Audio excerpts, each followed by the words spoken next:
So you can assume it's a pretty good sign when your mom leaves your apartment crying and begging you not to look up your symptoms and your condition online.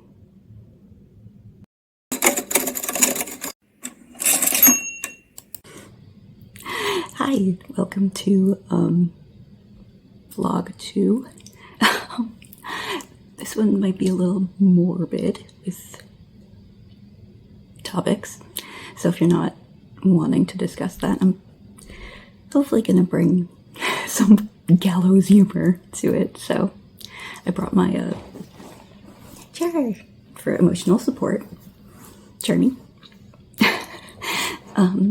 So yeah, what's happening?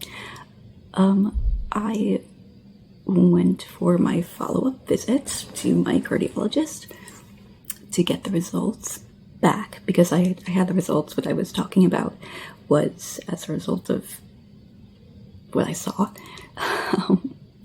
but it had to be interpreted by an actual doctor. So the lady that I saw, she was just like a nurse practitioner, and she said the stuff that was listed was not sufficiently severe enough to warrant any kind of intervention.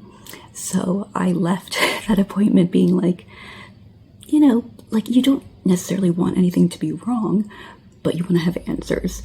So because my symptoms are so pronounced, it just didn't make any sense to me that, like, nothing would show up necessarily. So I was kind of disappointed, happy that nothing was wrong per se, but so I got home and then I got a message on my chart, because I have like 50 million of those, because every like associated doctor and hospital like has their own my chart for some reason. But so I looked on my chart, and my nurse practitioner had an actual doctor, an MD, look over my results, the result of my echocardiogram, the bubble test, and he said that I have something called pulmonary AVM, not AMVs. The animated music videos, those are fun. On YouTube, I watch those all the time for like Avatar. The Last Airbender, not the blue people, or the Blue Man Group. My mind is so desultory, I don't even know what I'm talking about, but I did look it up because it just said that. It was like, hey, by the way, you have this thing, so we're gonna maybe want to do more testing just to be 100% sure. But yeah, it was just a label, and I did Google it, and apparently the fix is not that difficult. Supposedly, it is like minimally invasive. They just make a little cut, incision in the groin, and just go up into like the area of the heart and lungs. So presumably it's not that difficult to fix. But I did say to my mom, I won't look into it that much, but I did initially look at some of what it says. You could Google it too if you want to know more. But apparently it's very serious, and my heart and lungs, I don't really, again, I don't know completely, because I don't know if I want to know, but presumably it's life-threatening, and I am like a ticking time bomb. I don't know. My symptoms have only been getting worse, so it's possible that I might just like kill the bucket. I don't know. So I don't want to be super like morbid about it, but we're trying to now hasten getting in probably for the surgery because they want to do more testing, and we're like, you know, I don't, can we just like fix it? I don't need further confirmation, because the confirmation appointment was like 3 weeks out. Like, that's the soonest that they could get me in. And I'm like, I don't know, because now I'm scared, like, because now it's gonna be like, am I gonna be afraid every time I go to bed I'm not like gonna wake up? Like, not to be like, again, super like morbid or whatever, but like, maybe. Wasn't that like a Twilight Zone episode though, where the dude was like afraid if he falls asleep he'll like die in a dream, and then if you die in the dream you die for real? So he was like trying to not sleep and he was running around like a crazy person, just being like, caffeine, don't sleep. I think he does fall asleep, and then in the dream he like jumps out the, spoilers, he jumps out the window, and then it shows the like twist of that episode is him like lying on like a hospital bed, and they're like, yeah, he just like died. He just screamed, fell asleep, and died. So yeah, again, being morbid. But yeah, it also kind of reminds me of like Scary Movie 3. Yeah, that's the one where like they had a whole conversation. They were like, yeah, she went to bed and then she woke up dead. How do you wake up dead? And it was like a thing. I don't know. That movie's weird. I watched it on my birthday, like all those years ago. Very strange. Still scared me though. It's supposed to be a parody, and yet I was scared. Tomorrow's scary, I don't know. But yeah, so I don't really know what is going on right now. Like, as to where my head is at, I don't know, because part of me thinks, like, you know, completely optimistically, like, I don't, it's gonna get taken care of. I've been living with this for, you know, almost 35 years. I have noticed it getting progressively worse, to the point where I did have to stop working because I just couldn't make it in. But I don't know. I don't want to be one of those like people, those like morbid people who are like kind of retrospectively looking back on their life and being like, wow, did I do everything I wanted to do? Like, am I running out of time? Sort of. Because it is an interesting thought experiment. I mean, like, gonna get it fixed. It's fine. But if I never looked into this, if I wasn't lucky enough to be able to get this testing and to be able to leave work and to have my family take care of me, so that I did have the time to go into the city and to get this testing done, because when I was working, I didn't have time. I didn't have the ability. I mean, I took off for like some tests, but I probably wouldn't feel like I could.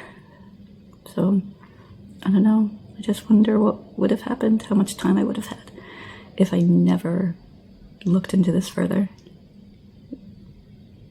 Would my life be cut short?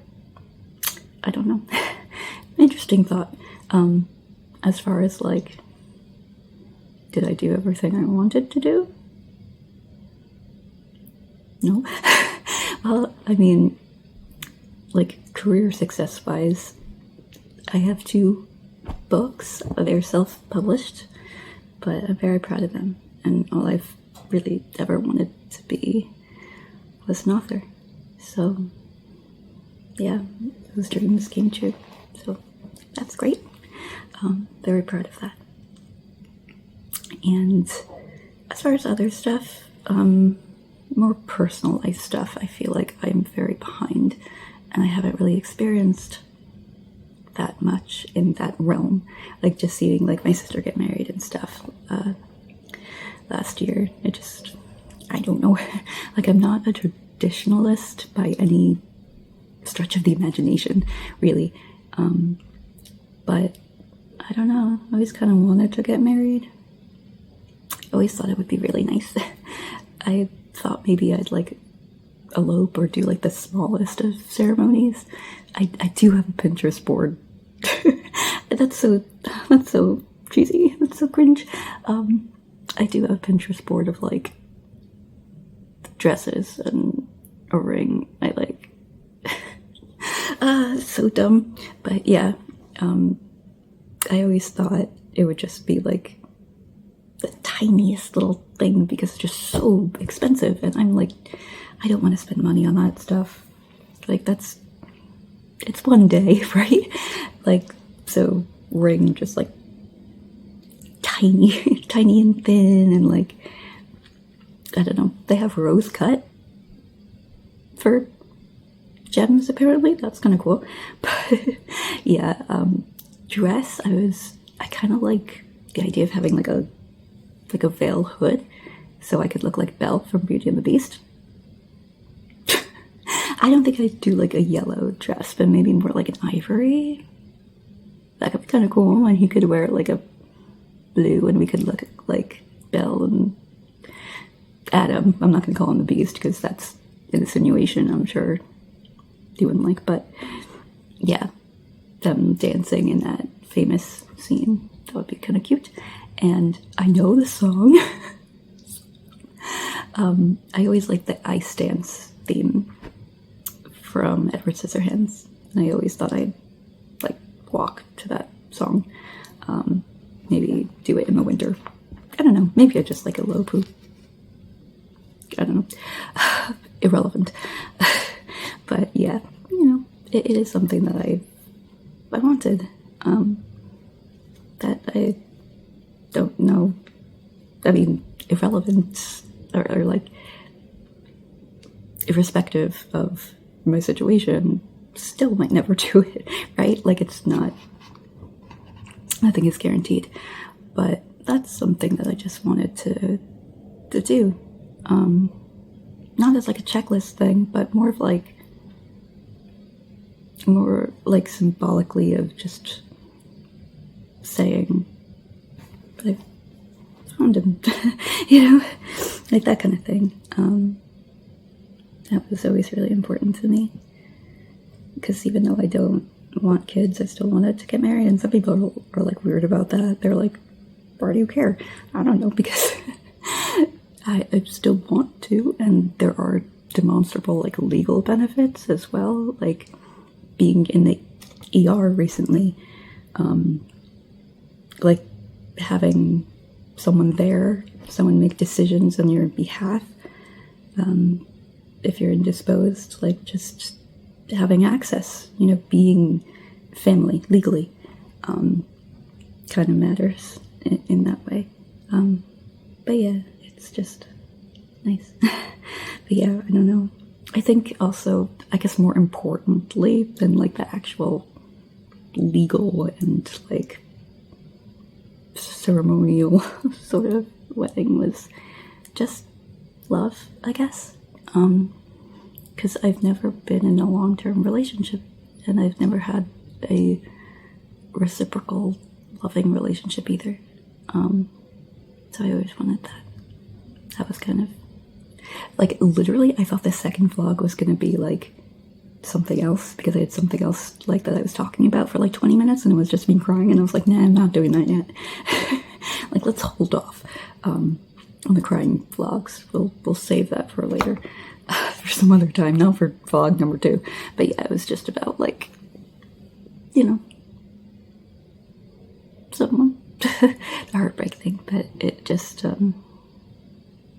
the heartbroken thing situation, yeah, I don't know. It's just, I spoke at my sister's wedding. I have the video somewhere. Why am I looking that way? Jeremy, he has it. But yeah, the video is up on my maid of honor speech, and just the idea of knowing. And I don't know, because can you say you love someone if you don't think they love you back? Is love just intrinsically reciprocal?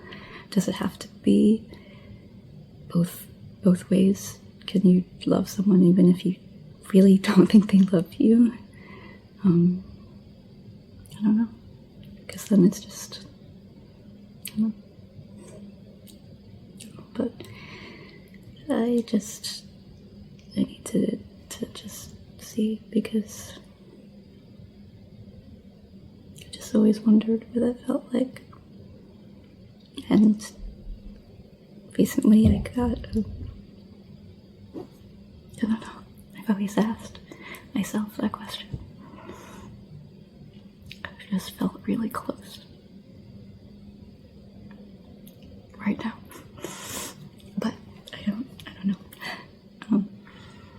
That's the funny thing, I'm like crying over that. Again, that makes me cry, yet I'm literally talking about like freaking dying, and that didn't make me cry. She really needs to sort out her priorities. But yeah, so it's gonna be fine. Just felt a little something. I feel it, like, I feel a little pressure, like some just weirdness in my chest. But yeah, that's, it's okay. No worries.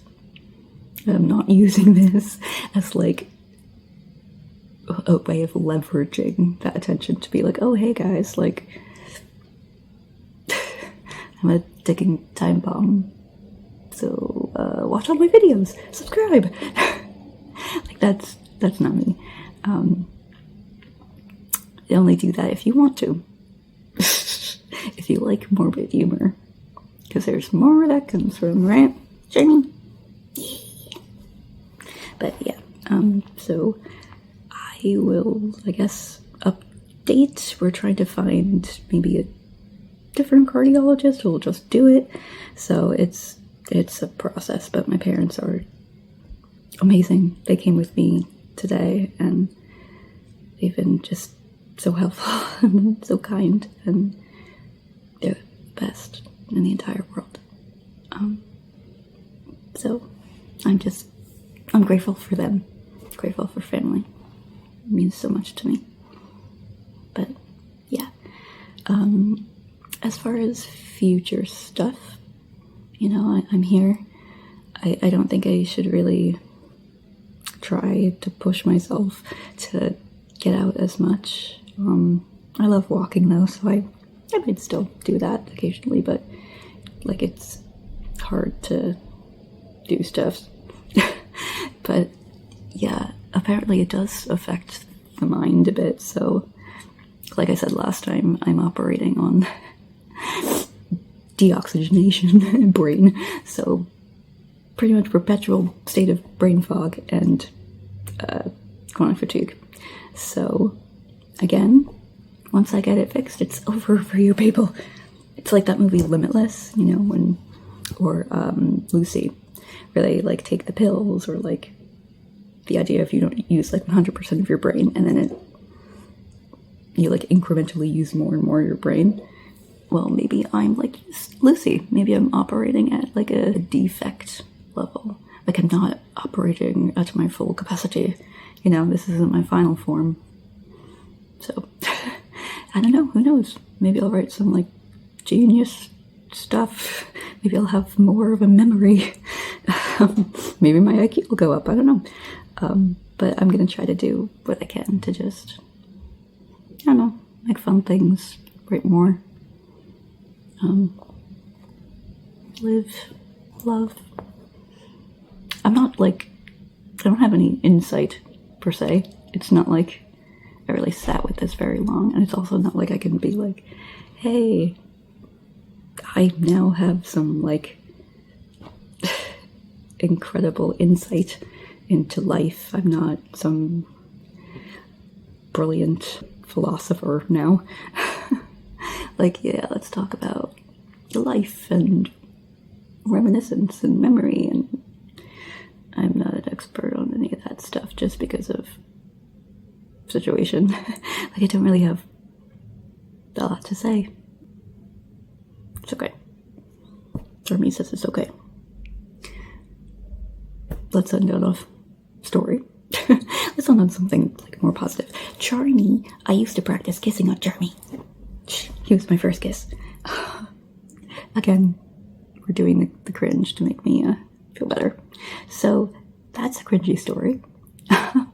Maybe I'll tell like a bunch of different stories and do some story time, so at least I have more documentation of my life. Not that it's like super interesting, but who knows? Pass this on. This is my legacy. Again, it's morbid. I said I was going to end on something nice. What's a funny story? I still haven't finished Hello Kitty. Yeah, I like that game a lot. Hello Kitty, like Island Adventure. It's my cozy game. I'm a cozy gamer sometimes. Because sometimes you just need to run around like a cute puppy and float on cute balloons and have a bunch of friends. They're adorable little animals and you just give them gifts and it's kind of reminding me of Harvest Moon, so I could talk about Harvest Moon a lot. I have my moo cow is from Harvest Moon, but I used to live like vicariously through those games because it's like you can actually find a guy who likes you and gets married and do things and have a really successful farm and pet all the cute animals. So yeah, I will see you soon. So like, comment, subscribe. Yeah, for more happy things. No, it's okay. Happiness is a really cool dancer. Cynthia, she's a really cool girl. Why am I singing something from Rugrats? I don't know. I am a millennial. And this is cringe. This is real cringe. Okay. Yeah, I'm just having fun now. I can literally entertain myself by like talking to myself. That's why I think I should record more like game stuff. I think I'll maybe try to do that more, like either with my mom or just by myself. I'll try to find something to do, to record. As long as it's not too stressful, it should be fine. See you soon, I guess. Okay. Thank you. And see you soon.